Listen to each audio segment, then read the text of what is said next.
The 1968 Games will also be remembered for the 200-metre final. On the final straight, Tommie Smith powered past teammate John Carlos, who had to be content with bronze behind Australia's Peter Norman. The drama of the race was nothing compared to what happened next.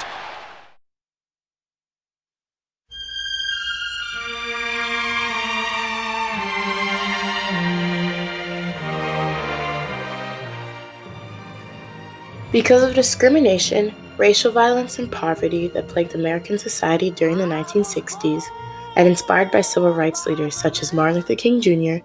and Malcolm X, Tommie Smith and John Carlos compromised their reputations, athletic careers, and possibly their lives by holding glove-covered hands during the national anthem, wearing no shoes and beaded scarves around their necks. These two men inspired future Olympic athletes as well as inspiring change in people all over the globe.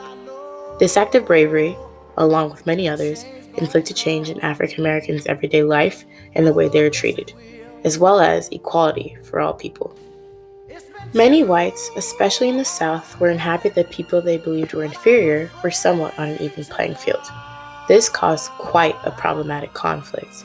To diminish process made during Reconstruction, Jim Crow laws were established.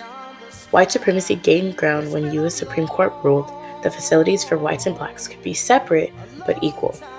As white supremacy groups such as the Ku Klux Klan gained momentum, courageous individuals, the underdogs if you will, decided enough was enough. Minuscule acts started the civil rights movement, which lasted 2 decades. December 1st, 1955, a 42-year-old African-American woman sat down on a bus seat in Montgomery, Alabama. When she refused to give up her seat to a white man, she was arrested. Her act of bravery marked the beginning of the civil rights movement and made her world-renowned as a mother of civil rights.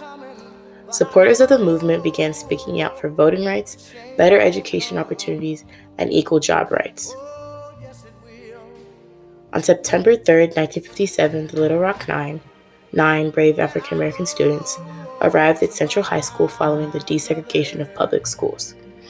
After multiple attempts to enter with violent retribution, President Dwight D. Eisenhower ordered federal troops to accompany the students to and from school. Despite the personal intervention of the president, the students still face harassment and prejudice. By peacefully protesting and holding assemblies in local churches, schools, and homes, activists helped bring much-needed attention to racial injustices. During the 1960s, activists continued to make headway for minorities. Although there are a great deal of positive change, there are also some negative consequences. On March 7, 1965, 600 peaceful protesters marched on Bloody Sunday. They proceeded from Selma, Alabama to Montgomery, Alabama to protest a specific case of police brutality. As they neared Edmund Pettus Bridge, they were blocked by local and state police. These protesters were met with violent opposition and were barbarously beaten and tear-gassed. They did nothing, those police did nothing to stop the violence against black people right in the front of the children that were out there playing. So all my life I've seen the discrimination and the violence against black people. Bloody Sunday, along with the assassination of civil rights leader Malcolm X, added to rising racial tensions.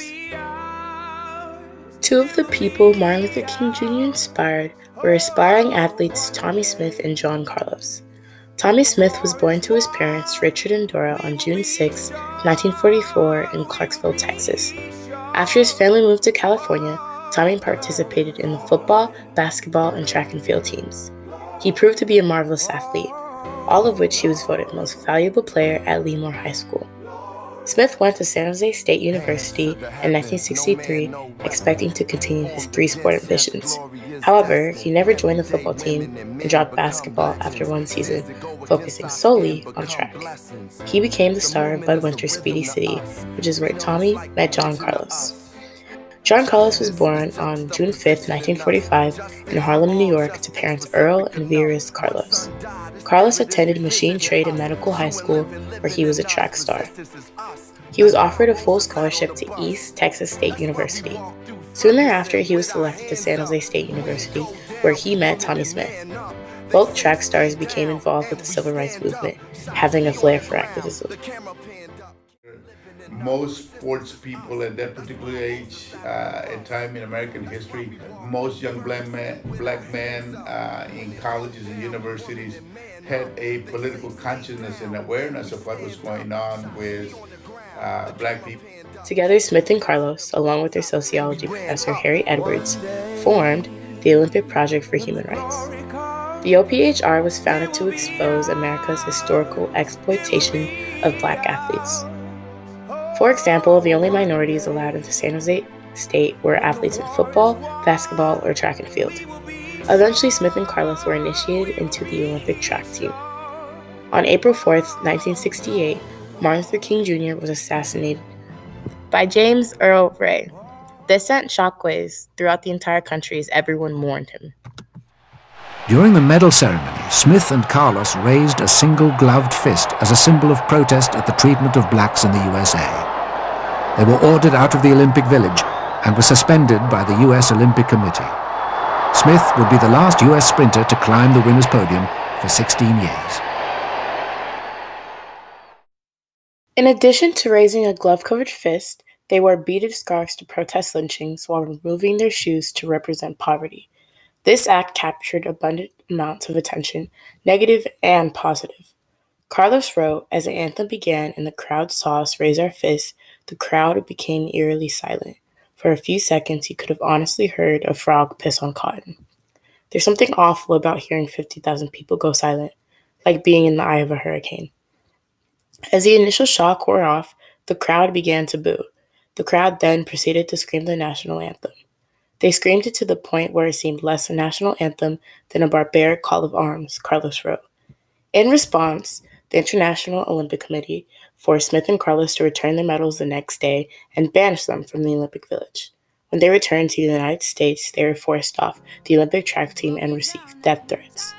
Carlos recounted this experience in his book, The John Carlos Story, the sports moment that changed the world. After the protest and their short careers in football, Tommie Smith and John Carlos went on to become teachers, while Smith also became a coach for track and field. The Black Power salute impacted the world because it brought awareness to how African Americans were treated negatively. Smith and Carlos strove to be an example to civil rights activists. They inspired others and are still remembered 50 years later. Similar protests involving the national anthem have arisen. Colin Kaepernick refused to stand during the national anthem. In an interview with the NFL, he stated, "I am not going to stand up to show pride in a flag for a country that oppresses black people and people of color." The following Sunday game, Colin and his teammate kneeled during the national anthem, causing an uproar within the country. Overnight, San Francisco 49ers quarterback Colin Kaepernick refusing to stand during the national anthem again. This act of protest reminded America of a similar act 50 years prior. Eventually, in 2005, Smith and Carlos received honorary degrees from their alma mater and were able to witness the unveiling of their statue built at San Jose State. Because of discrimination, racial violence, and poverty, Tommie Smith and John Carlos took a stand. They were inspired by Malcolm X and Martin Luther King Jr., as well as many other civil rights activists. Smith stated, "I don't like the idea of people looking at it as a negative. There is nothing but a raised fist in the air and a bowed head, acknowledging the American flag, not symbolizing a hatred for it." However, even with all the efforts, the war hasn't been won.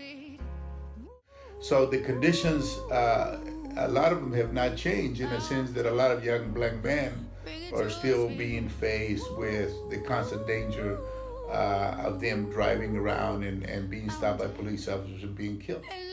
Police brutality, shootings and bombings, the world needs more courageous people who will be willing to give up everything for their cause. As a youth of America, you have more power at your fingertips than all generations before you. People our age are speaking up nationally, calling for change, just as our ancestors did before us. These two men stood up for what they believed in. They gave in any way they could to a cause they respected. They risked their reputations, careers, and lives. Now the real question is, will you?